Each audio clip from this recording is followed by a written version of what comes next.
Hi there folks, and welcome back to a reaction video, technically I suppose. I've just been informed that there is a letter from the producer available for Final Fantasy XIV in anticipation of Shadowbringers. And I just thought I'd have a read through this. I believe it is to do with Hela and probably the gender locking issue. So let's take a look at this. Hello to all our Final Fantasy XIV players. Producer and director Yoshida here. Clearly this has been translated. In response to everything we announced about the upcoming Shadowbringers expansion at the recent fan festivals, we've received a great deal of feedback from all of our players worldwide. Yes, they certainly have. We've been doing live letters exclusively for a while now, and it's been over 3.5 years since we last released one of these producer letters. But today I'd like to bring back this format to touch on two topics in particular.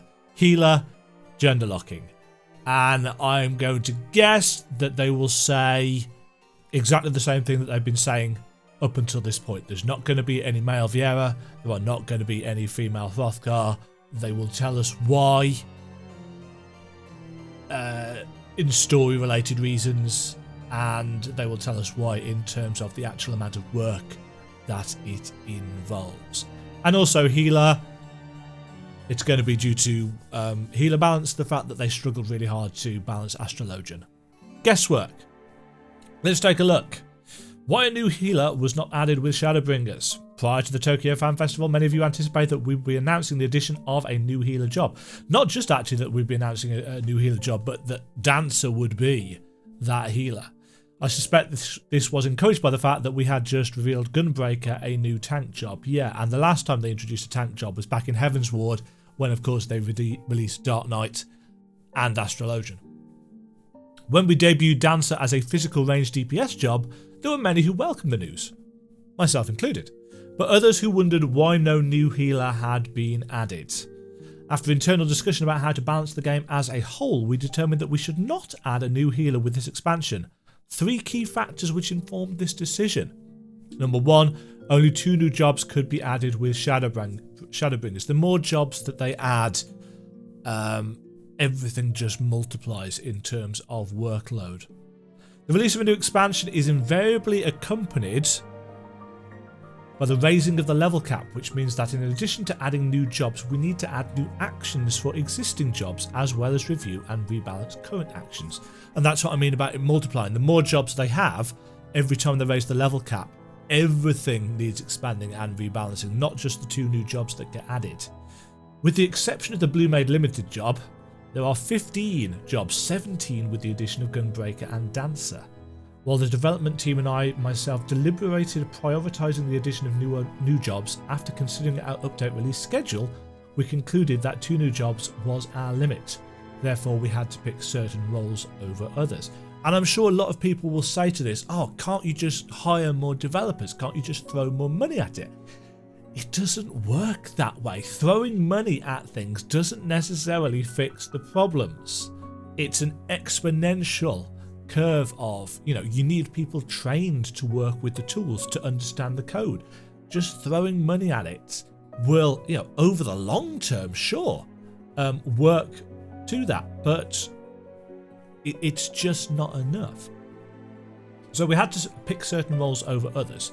2. Only 2 physical range DPS jobs are currently implemented. As a Stormblood, there are 3 tank, 3 healer, 4 melee DPS, 3 magical range DPS, and 2 physical range DPS jobs. We believe that there is value in adding another physical range DPS to improve the balance of available roles, and so we decided to use one of our 2 new jobs to fill this need.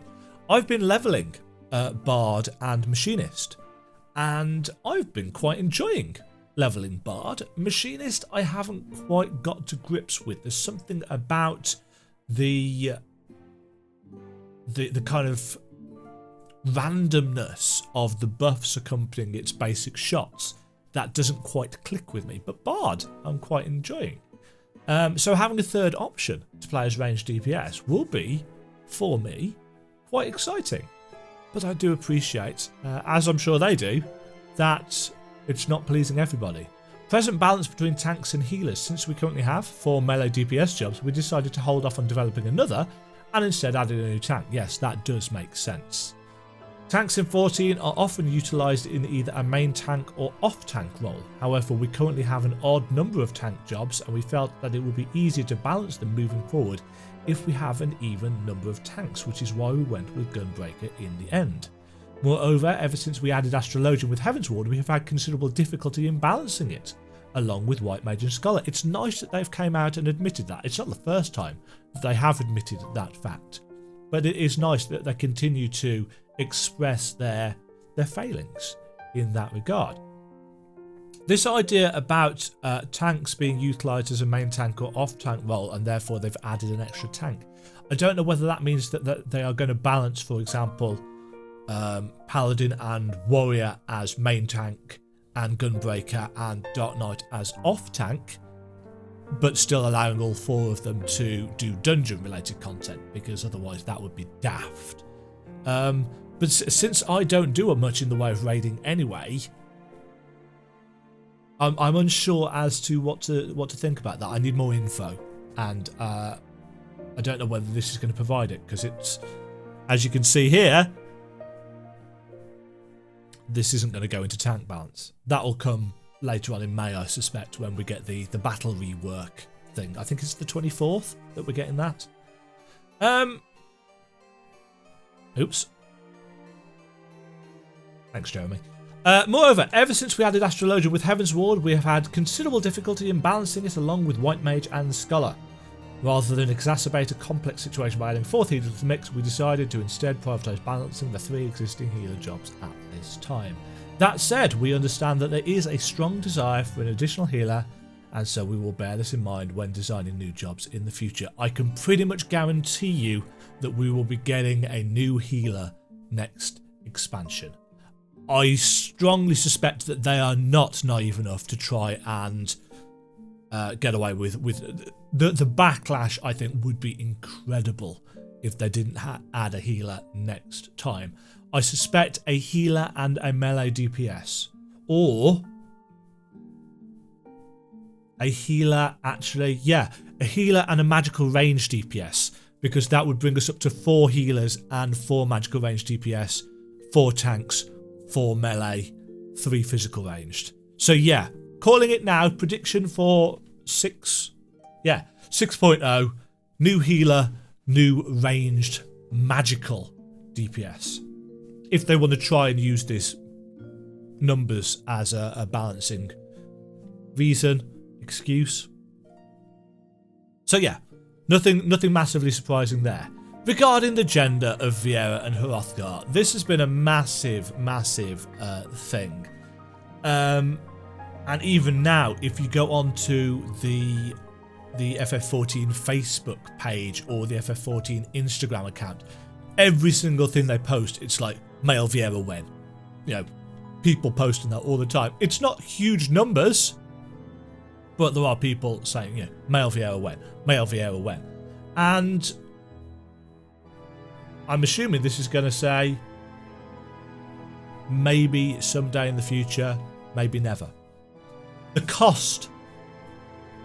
As you know, in Shadowbringers we will be introducing 2 new playable races, the Viera and the Hrothgar. Hrothgar will be male only, Viera will be female only, a decision which has prompted a variety of feedback from each region.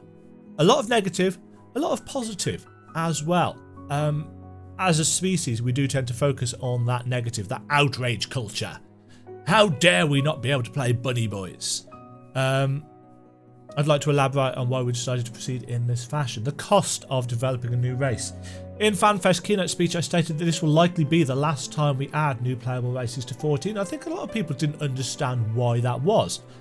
To put it simply, a tremendous amount of time and resources are required to develop one. I'm sure you all understand that a new race will require new faces, hairstyles, bodies and other assets. In addition to this, they need to be capable of equipping all existing items, which alone requires a massive commitment of resources. Each race has a unique frame and body type, and so each piece of visible equipment needs to be carefully adjusted to display properly on Hrothgar and Viera models. I don't know how unique Hrothgar and Viera are. I mean, a lot of people have said that Hrothgar basically just look like Rugadin with new heads, and Viera are Elizon with new heads. But I think Hrothgar are kind of squat and Viera are kind of tall. So that still means that assets need to be changed to fit those and scaled to fit those. A cursory search will show that FF14 has around 10,000 equipable items already implemented, all of which must be manually modified by our designers. This is an immediate and unavoidable development cost incurred when adding a new race. Manually modified, of course, because 14 is spaghetti code. It, for 2.0 is cobbled together in half the time of any game that's had this kind of success after the failure of 1.0. So it's a mess behind the scenes. And obviously every time they add something new, that spaghetti code gets harder and harder to work with. The addition of new playable races will impact more than the development cost of the items added in 5.1 and subsequent updates. Not only will we be transitioning from 12 variations, 6 races, 2 genders each, to 14, but we will also need to commit more resources to the development of new emotes. While 14 will continue to strive to maintain a regular 3.5 month major update cycle, we must also ensure that sufficient time is secured for the meticulous development of new content, or else the quality will invariably drop. It's a complex problem that can't be solved simply by throwing more money or people at it, as it impacts both debugging and quality assurance. So yeah, there's loads of stuff that requires adjusting whenever they add something new. In summary, these are the circumstances which inform my previous statement that this is likely to be the last time we add new playable races, as at this point in time it is difficult to see us maintaining a patch update schedule if we have to account for more than 7 races and 2 genders. Technically 6 races with 2 genders and 2 races with a single gender, but it's the functional equivalent. Male Hrothgar, female Viera, 1 race, even though they're not races, the same race. So it's a huge amount of stuff that needs developing. A significant number of players have been requesting playable Viera. Yeah, they have. And the release of the kind of bunny outfits through the Gold Saucer went some way to allay that. But then, of course, we went to e-release for the 4.x 24-man raids. We saw Fran. And let's be honest, they're not bad to look at, female Viera. It fulfills a certain fantasy trope. Since this may be the last time we add new races, we spent a long time deliberating which race would be the best addition. Fans worldwide have shown an overwhelming desire for 12's Viera, and we've long been aware of this fact. In fact, we considered adding Viera back in Heavensward. They did. It's in the art book. But eventually decided that since this was 14's first expansion, we should instead add an all-new original race, the Aura. If we were to add yet another race rather than the Viera, we anticipated that many fans would be disappointed, and so we decided to try and satisfy their request in this expansion. The desire to please our fans is the primary reason behind this decision. And I think that's fair enough. I suppose a lot of people that wanted the Viera were working under the assumption that should we add the Viera, we'd get both genders. But I suspect that anybody who's played Tactics and 12 would assume that we've only ever seen female Vieras, so chances are that's all we're going to see in 14 as well. So it shows that they wanted to please fans in that decision. Are we getting Viera? Yeah. Are we getting both genders of Viera? No. What is the ratio of pleasure to displeasure gonna be? Number 3, providing a more beastly variety for 14 character creation and world building. I think I mentioned this in my Viera reveal, my Hrothgar reveal video. After seeing the positive reception of the Lupin characters we introduced in Stormblood, we concluded that for the long-term health of 14, it was important to implement a greater variety of character types beyond the traditionally beautiful in a future expansion. In truth, we had considered adding more beastly characters long before, and again, a lot of this artwork is in the Heavensward. It's in one of the Heavensward art books. I can't remember which one it is. Is it Scale and Stone? Maybe. And And since this was possibly our last chance to do so, we decided that we should, much like we did with the Viera, in the interest of expanding the lore and the choices available to players. Not entirely sure what's going on with the formatting here. Oh, it's because 1, 2 and 3 are bullet pointed. Character creation is about providing players with options, and whilst there's no telling how many people will utilise these options, we also believe that there is value simply in having them exist, in empowering people to fill the world with greater variety. So the Hrothgar are going to add that beastly archetype that the male Makote don't really fill. You know, the male Makote fill the pretty boy cat person role, whereas the strong, beefy, feral role is currently only available really to the male Ara, and even then they don't do it particularly well. I do not like the Ara look. Not that I don't like the idea, it's just that I don't like the plasticky nature of their scales, though again that ties into 14's texture work, which I have waxed lyrical about quite a lot already. Although the second and third points are in conflict, beastly versus beautiful bunnies, we nevertheless felt that it was in the best interest of our players to try and satisfy both demands, and therefore we got one of each, rather than 2 genders for Viera or 2 genders for Hrothgar. They simply, for the reasons that they've explained, they can't do both with the time and money and scalability and the exponential knock-on effect that it has. They can't do both. So they're trying to please both crowds, and they know that that will come at the expense of people that wanted male Viera. And now that Hrothgar have been announced, at the expense, of course, of people that would like to play a more feral female beastly character that don't want to play, you know, female Makote or female Viera. They can't win. And I think this does kind of, you know, say that they know that they can't win. We understood that some players would be upset if they weren't able to use their preferred gender, but even so, after much internal discussion, we decided this approach was the best way to improve the overall game experience. It sucks if it doesn't suit you. If you were really looking forward to playing a male Viera, it sucks. It does suck. I appreciate this. I'm sure Square Enix appreciate this. I'm sure the community appreciates it. I am not trying to white knight them here. I am simply saying that if that was what you wanted to play, it does suck. I can understand it, you know, for why you can't play them from a lore perspective, but from an actual development cost perspective, I can understand why Square Enix have done what they've done. They want to provide for other types of people than yourselves if male Viera was what you wanted. And likewise, after Hrothgar were announced, if you really wanted to play a female Hrothgar, when that first thing came up and it's like, they're going to gender lock this, aren't they? If that was what you wanted, it sucks for you guys as well. But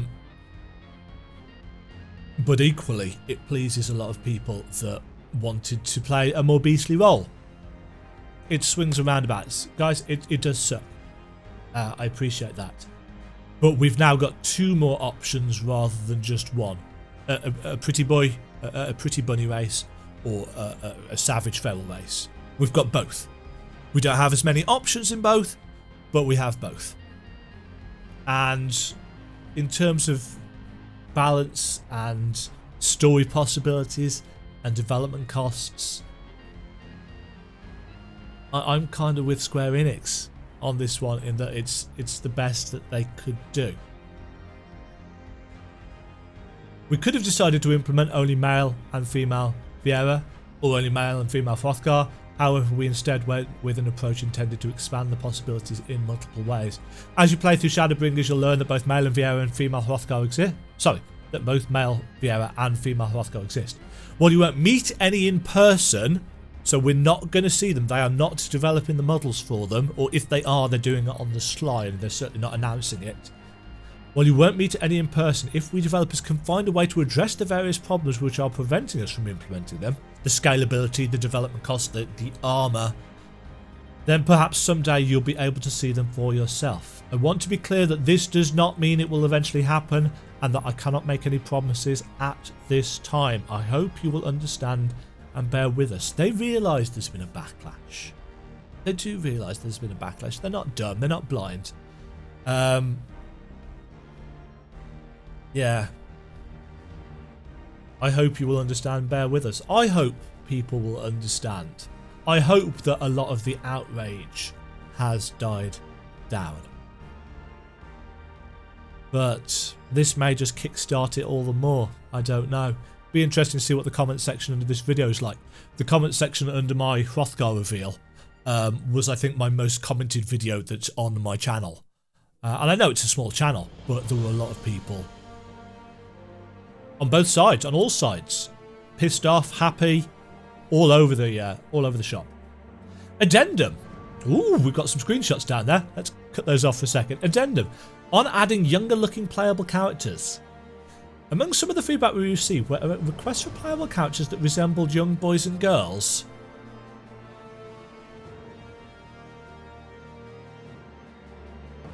Unfortunately, this is one request we cannot consider for ethical reasons. Damn straight! I mean, I'm sure what people were probably meaning is younger looking, not children, but younger looking. As I'm sure I've mentioned before, I'm a school teacher. I am all about the protection of students under my care. And the idea that people want, you know, kid-like characters. It's the whole lolly culture, which has always felt very, very icky to me. You know, I'm 38 years old. I teach in a secondary school in Britain. That's 11-year-olds up to about 18-year-olds. Though I have taught younger and I have taught older as well. And yeah, ethical reasons, damn straight ethical reasons. People that want their avatars to look like children. Creep me out.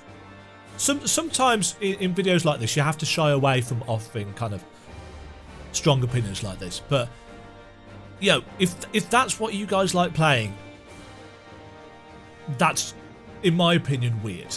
You know, I don't know, I'm a 38-year-old guy that plays video games and plays female characters in video games. And to a lot of people, that would be weird as well. But playing as children, as young boys and girls, why? Why do you want to do that?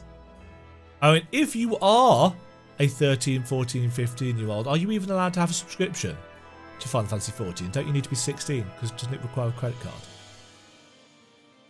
But yeah, there are a lot of issues ethically surrounding that. With every passing year, the debate surrounding moral and ethical issues in games grows more intense, and we do not want to present children in battle or in pain, and posing such characters sexually and taking screenshots and so forth would be expressly forbidden, and yeah. In any event, regardless of what our players did or did not intend to do, the fact remains that if a review board were to evaluate such content and determine it were unacceptable, we would be forced to suspend 14's service. We ask that you keep these factors in mind as we strive to abide by the changing standards of the times. Fair play to Yoshida and the whole of Square Enix for making a stand against this. You know, we can have sexy cat girls and sexy bunny girls and strapping lion men, but no kind of lollies. Yeah, we've got Lalafell, but they are deliberately not childlike. And they're quite asexual, actually. If you look at male Lalafell and female Lalafell, there's not a whole lot. There's a reason why people call them potatoes. Because they are basically potatoes with arms and legs and heads. And beards on the first. Anyway, in closing and with a bonus, the development team is hard at work putting the finishing touches on what I'm saving these screenshots because I wish to savour my first reactions. putting the finishing touches on what we hope will be our greatest expansion yet. Slowly but surely, we're preparing for the day that you all will finally be able to play as Viera and Hrothgar. These new adventures and more are 2 months away. Eee. But until then, please hold tight. But before I sign off, I thought I'd leave you with a taste of what I personally consider to be the strongest Hrothgar and Viera. And no, this is not an intention for debate. So we're going to have a screenshot of both. Ooh! Oh, they've got glasses working on them. I read a post that said, and in fact people commented about it, that they weren't going to be able to have glasses or helmets because of the shape of the head. But they've got glasses working, and I did think it was a little bit weird. I mean, obviously they're going to look bizarre because they're not perched on their ears, but whatever. I can suspend disbelief for that. He looks suave.